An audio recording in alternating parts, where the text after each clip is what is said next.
Welcome to the Night Radio and Television Station. Here come to the news today. On October 6th, Vice Chairman of the Provincial People's Committee, Nguyễn Hoàng, chaired an online meeting with districts and cities to listen to reports, handle difficulties and problems when dealing with internal and external enterprises in the industrial area. At the meeting, Ms. Nguyễn Hoàng asked the management board of the industrial park to coordinate with the Department of Labor, Invalid and Social Affairs to develop a set of criteria for enterprises to sell access so that enterprises can proactively plan safe production and issue them as soon as possible, should be done next week. Regarding the regulation that workers must be in the green areas, according to the Vice Chairwoman of the Provincial People Committee, Nguyễn Hoàng, the province have not yet have any other document besides the 11102 plan, so they continue to follow this document. For on-site labor swapping at Enterprises 3, the maximum regulations is not more than 20% because the pandemic situation in the other places was serious. But now, the Department of Labor, Invalid and Social Affairs and the Industrial Park Management Board review if enterprises want to let workers return more without a safe plan, then create conditions for enterprises. The Command and Control Center for COVID-19 Prevention and Control in Biên Hòa City, Đồng Nai Province, recently requested subcommittees, health department and city health centers to urgently implement measures to prevent and control the pandemic in the locality.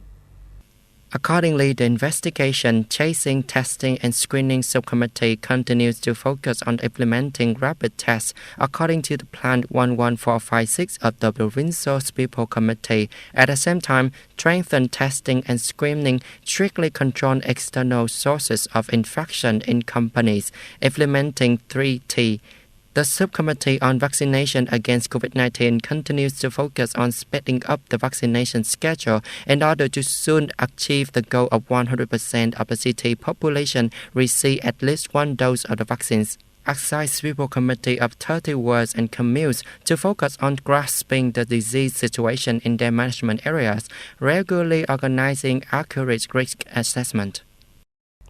Tân Hiệp Commune is the only locality in Long Han District, Đồng Nai Province that has not recorded COVID-19 infection in the community, thereby reserving the green area. Setting up 9 checkpoints operating 24/24 to strictly control the number of people and vehicles entering and leaving the commune is one of the solutions that this locality has applied. With a proactive and trusting spirit in pandemic prevention and control, as soon as Long Han District recorded a first case of infection in the community, Tân Hiệp Commune set up 9 points operating 24/24 to strictly control the number of people and vehicles. At the same time, the commune organized propaganda and raised the people's sense of responsibility in the pandemic prevention and control, determined not to let the pandemic appear in the area. The commune is also preparing conditions for equipment, medical supplies, and human resources in case if there will be an outbreak.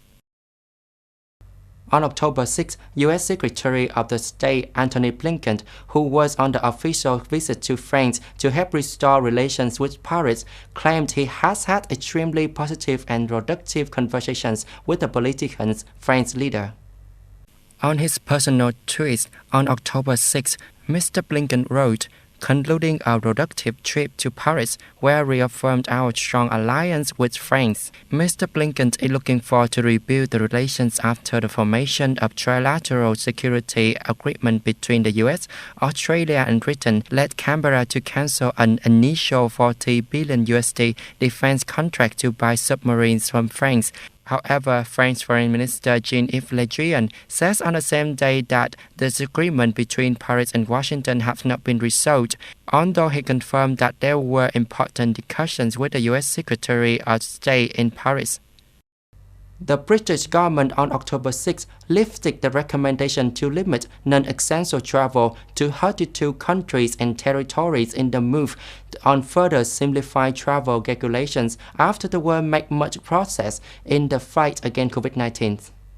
The UK Foreign Office says that the new decision would allow people to easily travel to countries such as Algeria, Malaysia, and Senegal. Britain recently eased testing requirements for fully vaccinated travelers. The British government is still recommending to limit non-essential travel to countries and territories on a red list, including Brazil, Mexico, South Africa, and Thailand. British Foreign Secretary Liz Truss says London was striking the right balance of keeping people safe.